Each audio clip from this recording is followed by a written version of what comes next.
assunto que é consumismo. E eu não entendo muito o assunto não, mas eu quero tentar expressar alguma coisa a respeito de consumismo. O que é? É um sistema de consumo que hoje está impregnado na sociedade. As pessoas, às vezes, até gastam o que não tem porque ela tem uma necessidade de consumir certas coisas, algumas coisas que não abrem mão. Isso tem levado muitas pessoas, muitas famílias até a se comprometer financeiramente.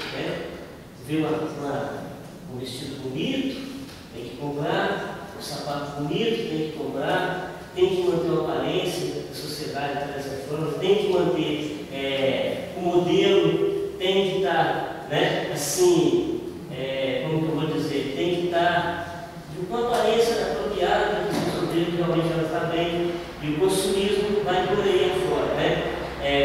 Tem que ter um carro, melhor cada ano trocando o carro, porque tem que manter um padrão de postura diante da sociedade. Eu creio que o consumismo é mais ou menos por aí. É um sistema de consumo desenfreado que a sociedade está, infelizmente, envolvida nesse sistema. E a gente tem olhado, observado, visto, principalmente os finalianos, as famílias se comprometem, as pessoas se comprometem, chegam em início do ano, a coisa começa a ficar complicada. Graças a Deus, nós vamos passar, infelizmente, uns vão passear, nós vamos passar o ano, a gente tem que trabalhar durante janeiro, e eu estou muito feliz por isso. Então, mas a gente tem que ter muito zelo e ter muito cuidado, porque o consumismo realmente tem sido